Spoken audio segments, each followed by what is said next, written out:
You'll hear a lot of people say that renting is just throwing away money, especially if you're talking to a realtor, but rarely do people talk about the expenses that come with home ownership. So what is better, renting or buying?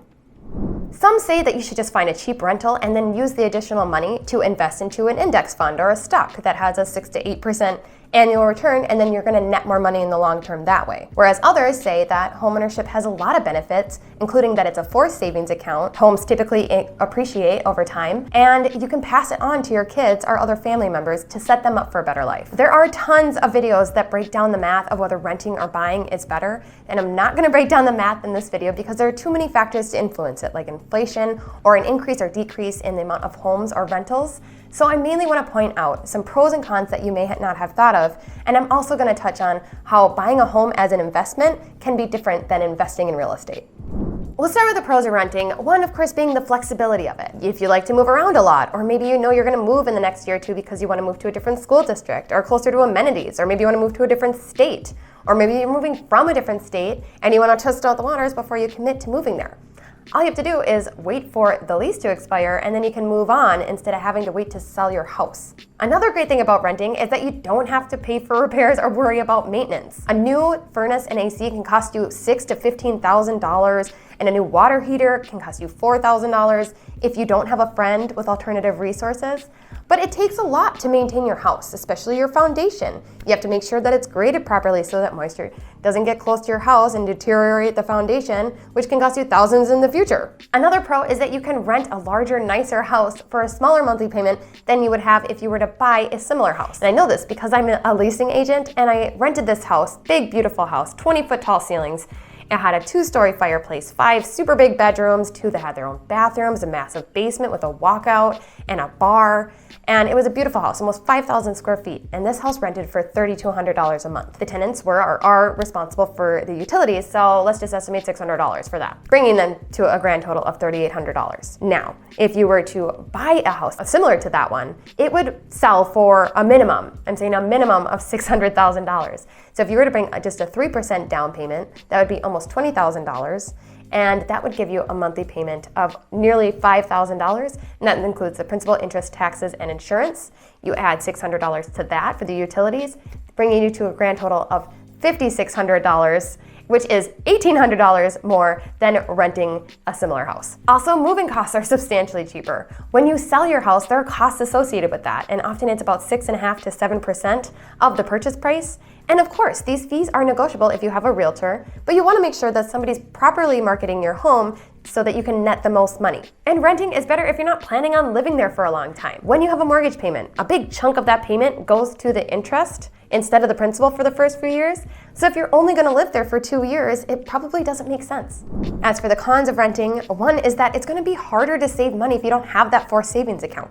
Now, of course, this doesn't apply to you if you're a really disciplined saver, but it is just too easy to dip into your savings when you're going through hard times. Number 2 is that if you're not investing your money into something that grows over time, it could be harder for you to afford to live in the future, and God knows it's already hard to afford to live now. But if your house is paid off, you're only going to have to worry about property tax and insurance and repairs, and that's definitely going to be cheaper than rent will be in 20 years. And to add to that, if you make one additional mortgage payment every year, you can shave off 4 to 6 years of your loan, which saves you several $1,000s. Another con is that you may have to share a wall with somebody. If you're in an apartment or if you're in a duplex. I know that my first apartment, I had neighbors upstairs, and I would always joke, I'm like, I swear to God, they're jousting up there. And I actually eventually befriended these neighbors, only to find out that they actually were jousting up there. They were a little bit on the eccentric side, but they were really cool people. But regardless, I'm happy I was a heavy sleeper because it was very loud.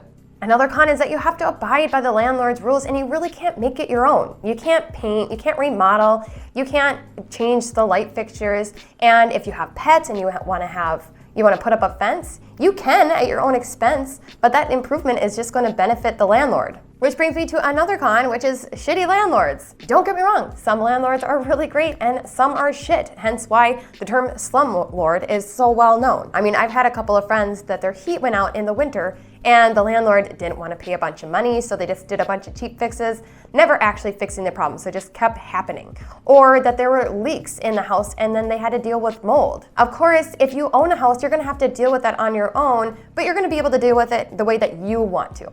Another con is that your landlord can sell the house or increase your rent at any time after your lease expires. And that could cause you to scramble, only having 60 days to find a new place when you definitely weren't planning on moving. I want to move right into the cons of buying a house now, one being that it's a large investment. It requires that you have a 3% down payment if you're not using a VA or USDA loan, which is another conversation.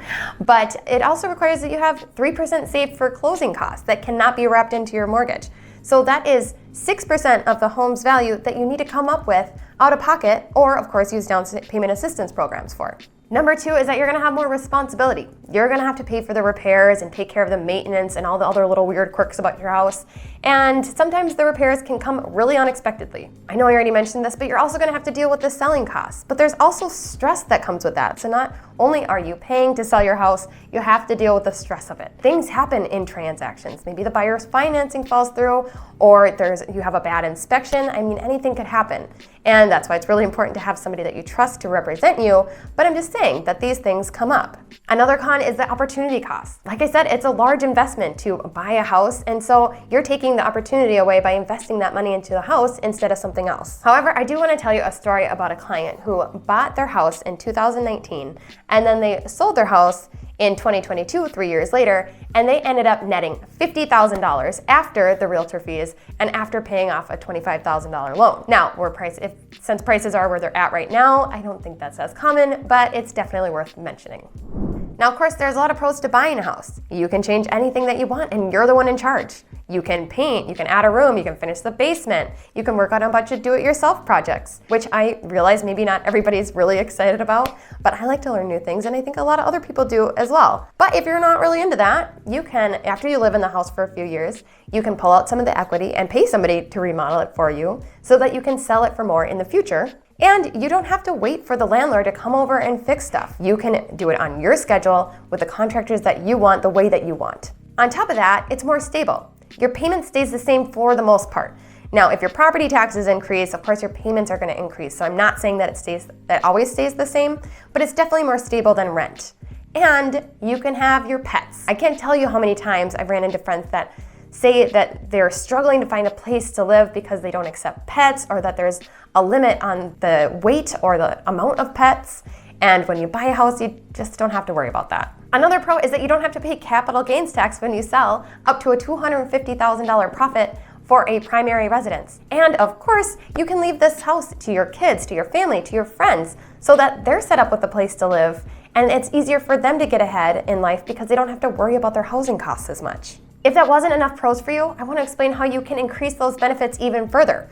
One being is that you can buy a shitty, ugly house for way below market value, fix it up while you live there, and then sell it for way more. Now, of course, a lot of these deals have to be found off market for them to make sense, but that doesn't mean that there are not deals on the MLS. Another thing you can do is called house hacking. So if you want to buy a single family home, you can buy it and then rent out a room or rooms to your friends so that they can help you pay down the mortgage and also reduce your cost of living. If you ever want to move, you can just keep the house as a rental while it continues to appreciate in value, while also potentially profiting from the rental income. Or you can house hack by buying a multifamily home, which also has a ton of benefits if you want to reduce your housing costs or start a real estate portfolio. There are a lot of tax benefits to owning investment real estate, including the ability to depreciate your asset. You can shelter some of your income from taxes with depreciation. Of course, you can't do this if it's your primary residence, but say that you live in a multifamily home, you can't depreciate your unit, but you can depreciate the other units. And of course, this is definitely something you want to talk to your tax professional about before diving right in. Another great thing is that you can avoid paying capital gains tax on your investment properties by doing a 1031 exchange.